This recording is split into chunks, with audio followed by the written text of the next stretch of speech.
Welcome to What a Creep, the show with Margot Donahue and Sonia Mansfield talking about creeps from the past to the present.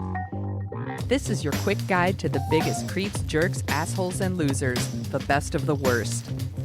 From two nice ladies who want the world to be a little less creepy.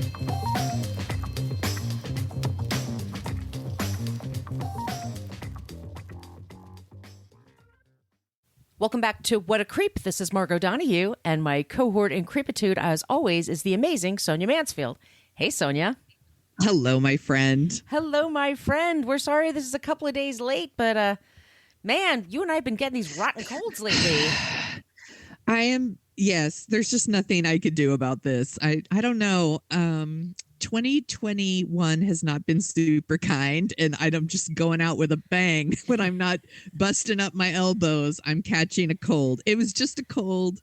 It wasn't COVID. I took the test. I'm totally fine, but I did have a really nasty cold. Trust me, nobody wanted me to record with that voice. It's like, you want to hear about a creep? Be the Peter Brady time version. To change.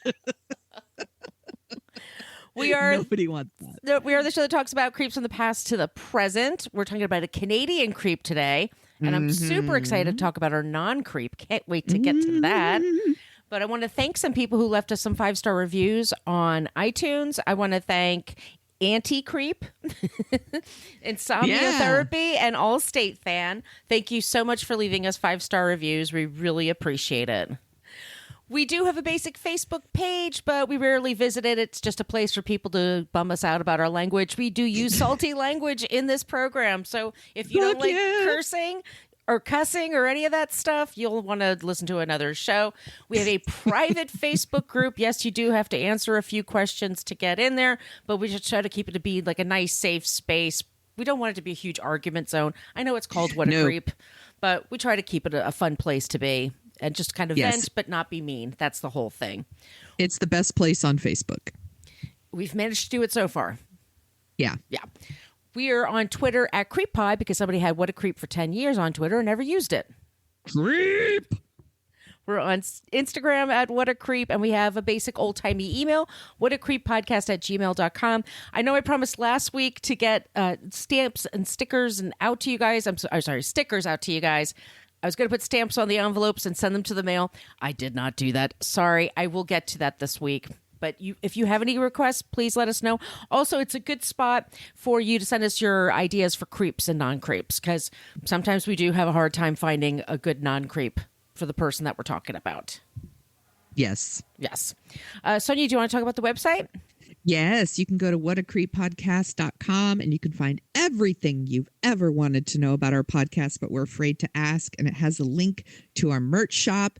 It's probably not too late. You could still order a few things on our merch shop for the cohort in your life who really likes listening to our show. And we have masks, which sadly are still something people need. And there are tote bags and journals and all kinds of cool stuff. And please do it. And there's also a link to our Patreon page where you can get links to our bonus episodes and what are some first 3 seasons? The first 3 seasons. I think it's everything from 2019 and previous is up on the Patreon wall. We put out 2 bonus episodes every month. We put out a newsletter every month when we're not injured or sick.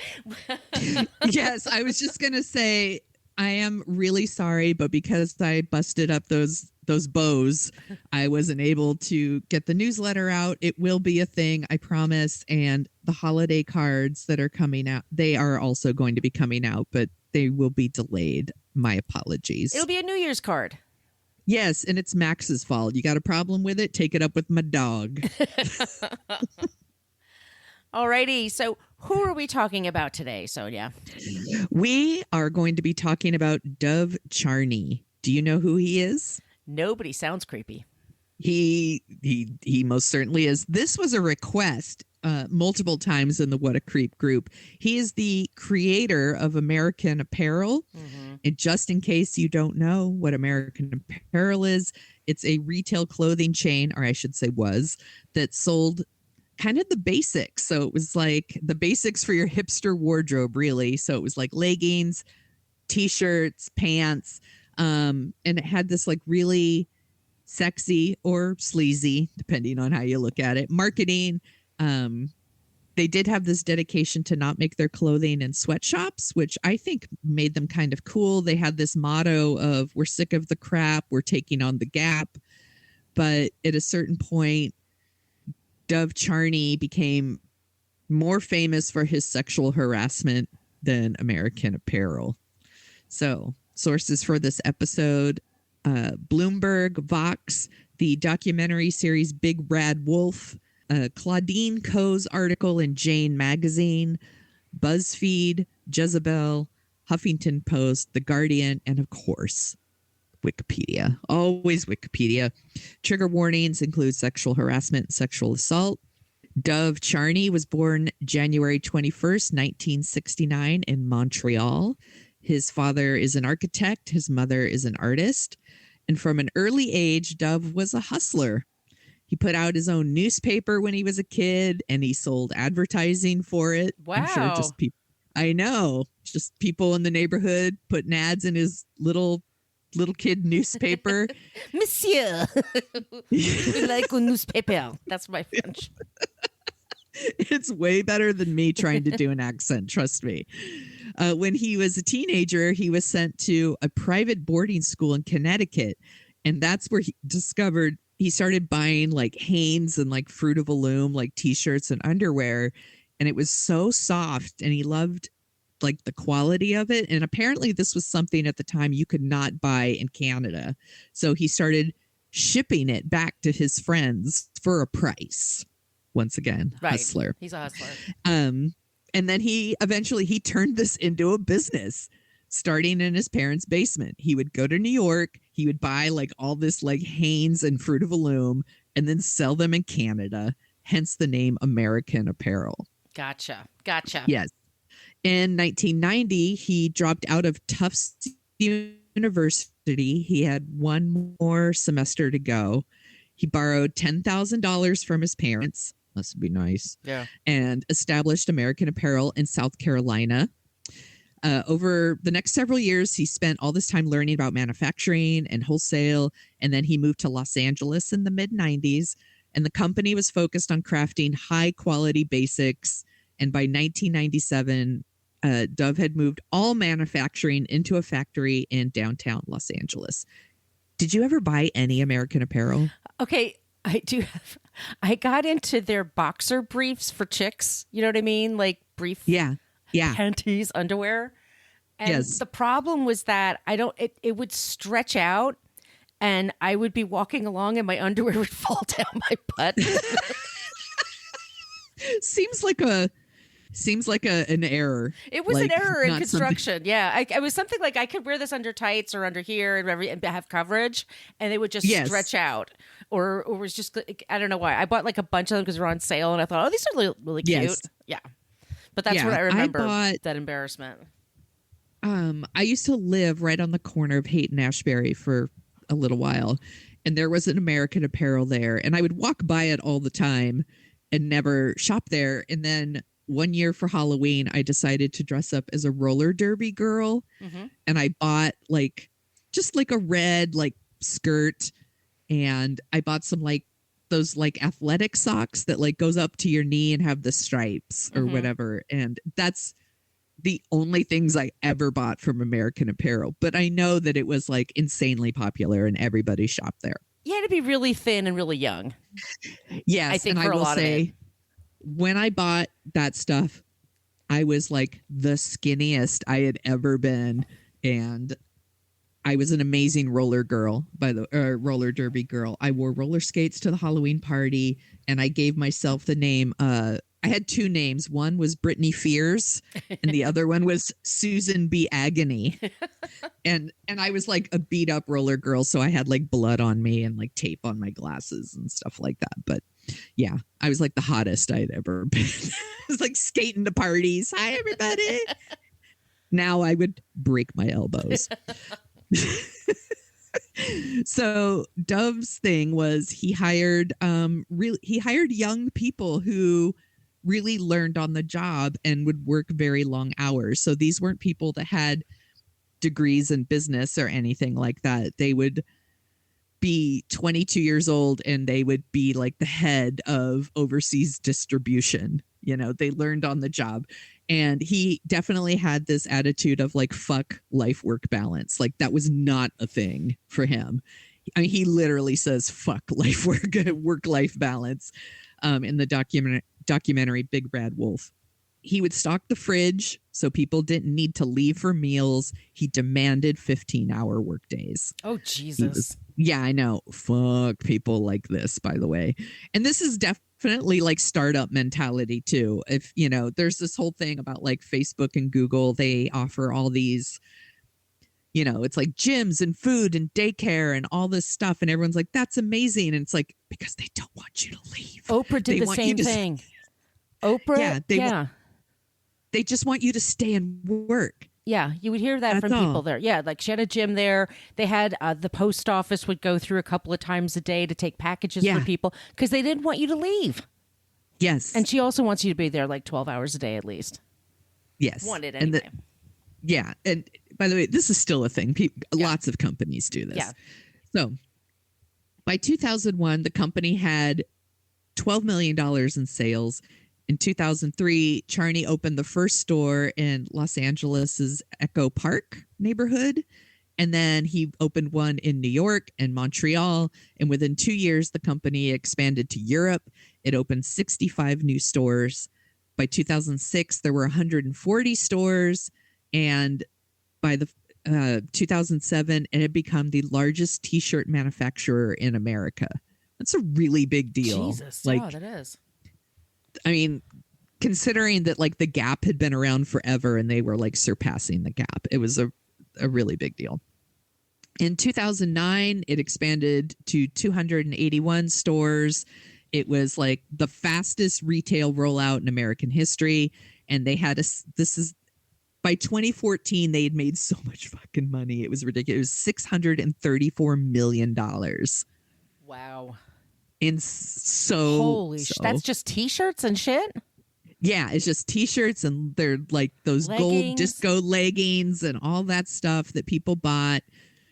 It was just everywhere. It was everywhere.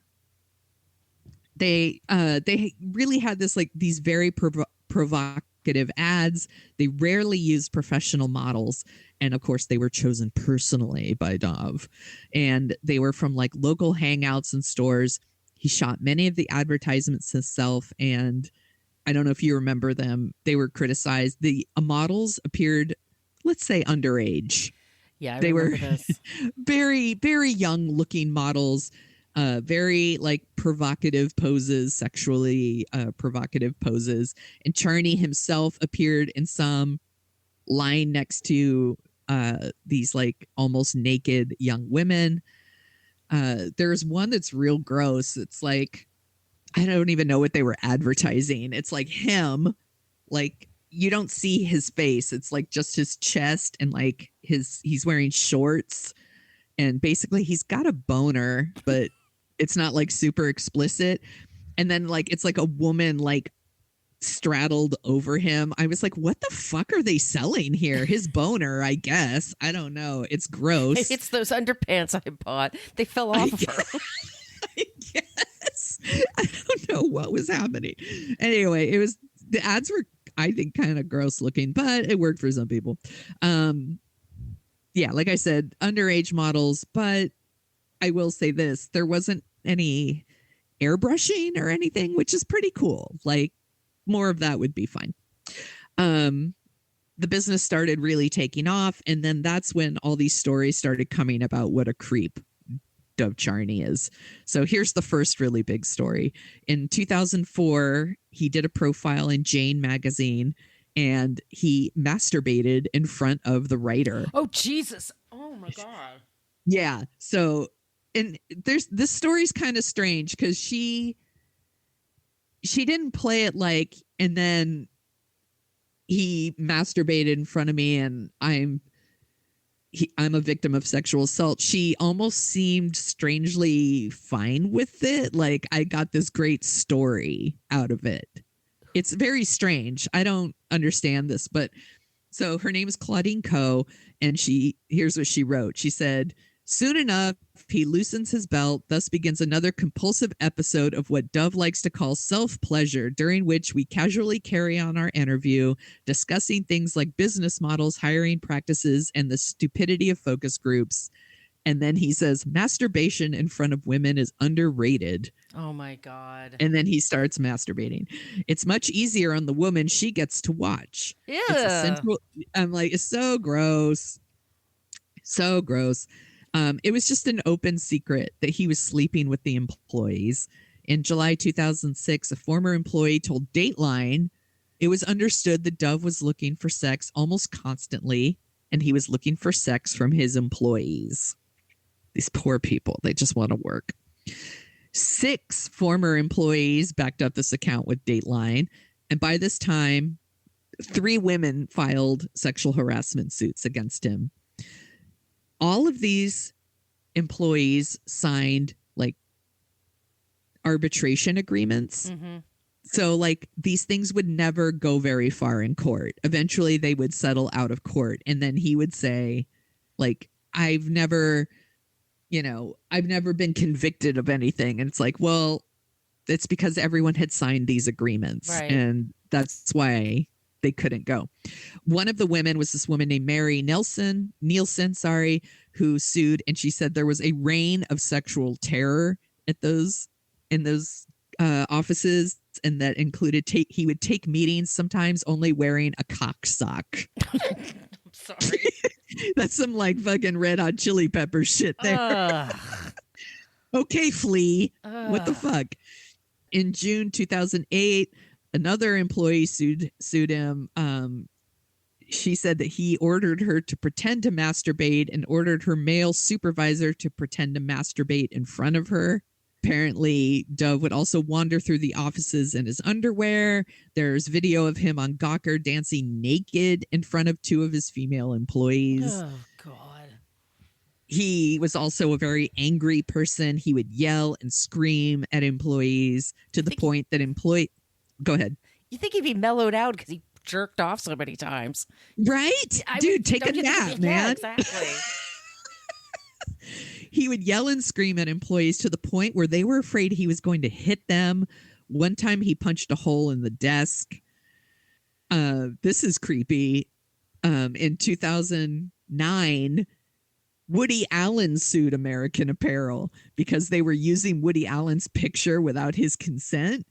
And you think, oh, what were they doing? Like, were they saying he was gross and he's a pedophile? No, they were holding him up as he was some sort of hero. So there was this like giant billboards with Woody Allen's picture, and it said, "Our spiritual leader." So, like, he was already like a well-known, like had been accused of like molesting his daughter, had married his stepdaughter, like all, and they're like, he's our spiritual leader. And Woody Allen's like, no thanks. you can't use my likeness without my permission. I'm suing. And I was like, yeah, both are creeps. Yeah. How the hell did that even get that far? I don't know. Wow. He just fucking does whatever he wants. Yeah. Also, hubris. Gross. Yeah. Also in 2009, an American Apparel store manager told Gawker that Dove made store managers across the country take group photos of their employees so that he could personally judge them based on their looks. Oh, God. If you weren't good looking enough to work there, you were fired. And then after that, he instituted a hiring policy that required each employee to submit photos for hiring or promotion, and your looks determined your pay rate. Oh, like if you were beautiful, you were going to get a higher salary. I'm like, that is some bullshit. Yeah. There were also these grooming standards for female employees. Oh, no. And the part I really zoomed in on was he had this obsession with eyebrows and how eyebrows must not be overplucked. Full eyebrows are very much encouraged. That was in there. And please do not dye your eyebrows a different color. Everyone was overplucking their eyebrows in the 90s. Yeah, so. That's not even bad advice he's giving. Yeah, because they don't grow back. Shaving eyebrows is the biggest mistake you make. There's a lot of us that wished we hadn't done that. Just saying. Another former employee filed a sexual harassment lawsuit. She said she claims that Dove locked her in his apartment as a sex slave. This went to arbitration, and she won $1.5 million out of that. When that went to court, he wanted to slander her in the public. And he actually had an employee set up a blog impersonating her, and then they posted all these naked photos of her that he had taken. Asshole. Yeah, and this was a repeated thing. He did it again. There was another employee. Her name was Alyssa Ferguson. She won $1.8 million. The same thing. It went to arbitration, but he still had a phony blog set up, impersonating her, and posted naked photos of her on the internet for everybody to see. Because he's an asshole. Yeah. He's a fucking creep. He slept with many young women who worked for him. That's never been up for debate. And like I said, he's never been found guilty of sexual harassment because of all those agreements that people signed. The NDAs. So yes, so 5 suits were filed in 2011, and 3 were sent to. They were all sent to arbitration, basically. It really sucks. These poor people, they signed their rights away before they even knew what they were getting into. So eventually the American Apparel went public, and there was a board, and the board voted to fire Dove Charney. And they only did it after it started to impact the stock prices. They just turned a blind eye to it. And then once the story started coming out, they were like, oh, we have to do something. So that's when they fired him. He was super pissed about it. He did a bunch of interviews saying the business was stolen from him. Did he grab all the underpants he could? Yeah, he stole all the underwear he could. Took all the people with him he could, I'm sure, too. He doesn't. Here's the thing. He doesn't regret the behavior. I mean, if you interview him now, there's an interview where he said, sleeping with people you work with is unavoidable. Oh, for God's sake. I'm like, it's not unavoidable. You can just not sleep with people you work with. I work with people all the time. I rarely sleep with them. Well, especially when you're the boss. Come on. Right. Dude, just keep it in your pants. Just keep it in your pants. This dude is incapable of keeping it in his pants. He filed a defamation suit against American Apparel after he was fired. And this was a huge mistake, because then that's when the board was like, fuck this guy. And they released everything that's ever happened at American Apparel. And it was just all these emails and all these text messages and all these photos. And it just included that he frequently engaged in inappropriate sexual banter. He treated women like shit. He referred to himself as daddy. He verbally, so gross when people do that, by the way. I fucking hate that. I've never thought that was sexy or cool. I know it's a thing that some people hey daddy, why you playing? They love that shit. It's gross to me, but whatever gets you off, I guess. That's his thing. He verbally and physically abused his employees. He used an American Apparel computer and network server to save videos and images of himself engaged in all kinds of sexual behavior. Illicit activity? With models and employees. There were videos and images of models giving him blowjobs and, close-ups of his balls and his butthole. And he's fucking gross, man. He's fucking gross. Images and videos of, mutual masturbation. It's so gross. And some of these took place in his office. In his office! Can you imagine being the cleaning people that have to go through that? It's so shitty. Throw out that trash. You're just ugh. They don't get paid enough. No. They don't get, and look, there could be that there were employees there who were into it. There are probably more employees that weren't, and they're just trying to fucking do their job, and they have to put up with this bullshit. It's so awful. There were emails confirming that Dove was physically abusing the employees. One female employee sent an email that said, "First of all, don't ever hit or slap me in the face again. Don't call me a slut, a whore, a slave, or a bitch. Don't call me stupid." The fact that someone has to email their fucking boss to say these things is... And she probably was terrified bullshit. to do it. Yes. So by the time Charney, by the board of his own company, was like, he had one of the highest highs. Like, he went from having over like $500 million in stock options to complete bankruptcy. Eventually, he launched another new clothing line, and it's called Los Angeles Apparel. Fucking ad. It's like, he couldn't even come up with something original. And it looks a lot like American Apparel. It's like exactly American Apparel, but he called it Los Angeles Apparel. Most recently, 300 like garment workers at his newish company contracted COVID because he was ignoring like COVID rules. Yes, exactly. 4 of them died. Jesus Christ. Fuck this guy. It's awful. And he hasn't learned anything about his bad behavior. He just shrugs it all off. He chalks it up to like, I was being naive, or, it's inappropriate, but I was, it was a different time. How can a 40-year-old know to do better, huh? Yeah, how would I know that I'm supposed to keep it in my pants at work? And he says like, it's a different time. There was no social media. There was no, and of course there was no takedown culture. Yeah. Asshole. And he says like, I wasn't famous enough for anyone to care. Today they'd come arrest me and be like, pervert. Like, yeah. Because you're a pervert. Because you suck. You're an asshole.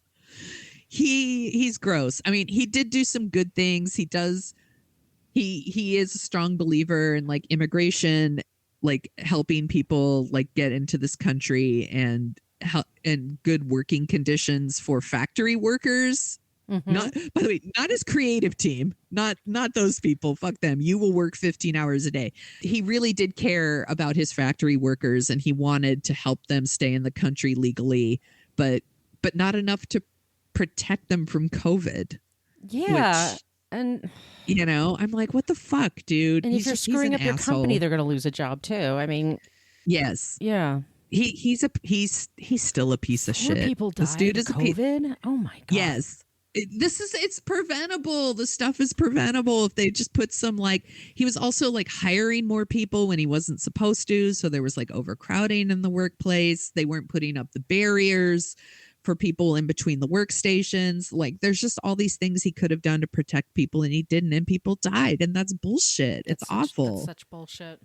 And he hasn't learned his lesson. Like, he still will sleep with people if they're in his vicinity. And it's like, dude, you're the boss. Just keep it in your pants. Go on a fucking dating app. What's wrong with you? Right. Go on Pay Grindr. people. Go on Grindr.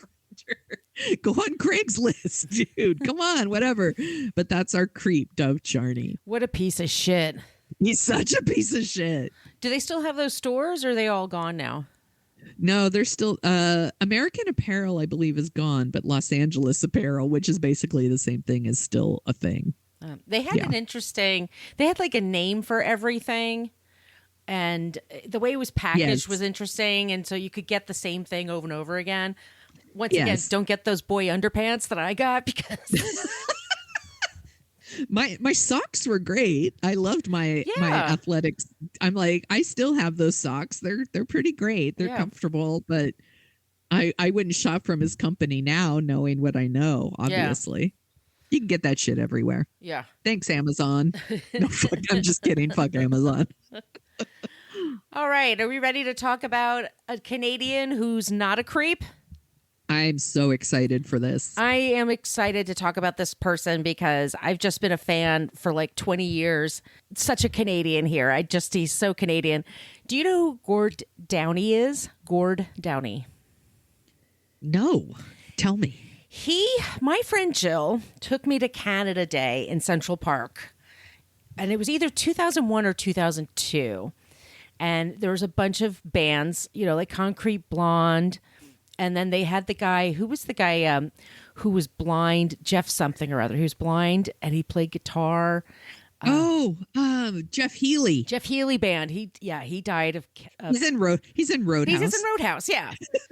And so we're seeing all these bands, and it was really fun. It was out in Central Park. And then the Tragically Hip comes out, and I'm like, who are we watching? And she's like, this is the biggest band in Canada. Oh, yes. Okay. Like, you're going to love this. I think you are going to so love this. I'm like, whatever. Yes. I loved it. And I bought all the CDs. This is a long time ago, but I bought the CDs, and I got really into it. And I would see them every time they'd come to New York. I've gone to Toronto to see the band. Like, big fan. And Gord was just a really sharp, great guy. And he started this band in 85. And they came up with the name because of a Mike Nesmith show called Elephant Parts. Yes. They had a segment, a skit called The Tragically Hip. And that's where he got the name for that. And I worked with Mike Nesmith. So this is all like kind of working together. He wrote a lot of things that are very Canadian. I could just kind of like Bob Cajun. There's like certain things you could talk about, but he also was really into environmentalism. He was a part of the Lake Ontario Waterkeepers. He grew up in the country out there. He was very supportive of gay rights, lesbian rights, pro marriage for all, and was pretty super private about his private life. Like, he was married, but nobody knew who she was. They didn't know when it happened or anything. And then in 2012, his wife had breast cancer. Mm-hmm. And Fuck cancer. And she's okay. And she fought it, and she's okay. And then another thing about him, and we're going to talk about this in a future episode. It might be my next episode. I'm not sure. But there's a history of how Indigenous people are treated around the globe, mind you, not just North America. It's pretty fucked up wherever you go. Yes. And there was a very famous story about a boy who's 12 years old, and his name was Charney Wenjack. And his family, what used to happen is the Catholic Church would take these kids out of their homes and then put them in these schools, in residential schools. And they would shave their heads and make them not speak their language anymore. They're trying to indoctrinate them into a Christian life, like, so not their religion. And also, like, this is to be a true Canadian. This is going to make you more employable in the future. And these kids died of all kinds of diseases, and they were beaten and sexually abused. And that's another episode, because that's like 120 years of stuff. Yeah. Gordon, when he was growing up, he was kind of obsessed with the story, because the boy was 12 years old in 1966. He was homesick, and he was probably abused. And he escaped the school with a bunch of friends. The friends changed their mind and went back, but he kept going. And he didn't have proper winter clothing. He didn't have any food on him, no water. Died of the elements. He starved to death on his way home. They gave him the name Charlie. They took away his name from him. His family didn't even know about it for a while, and it became one of those stories that the media really picks up and cares about, and they forget about it like 2 weeks later. Right. And so he wrote it was a graphic novel and a movie called The Secret Path. And Charney was told by an old railroad guy, just follow the railroad tracks and that'll get you home. That's the safest thing you could do. And that's where they found him, on the railroad tracks. He was developing this. He started doing this in like 2014, 2015. And then in November of 2015, soon after his father died, he goes home one day and he has a seizure. Oh my gosh. And he and his wife had just separated. They just sold their homes. So he goes and he's like 52. He goes to the doctors, and they have, free medical care up there.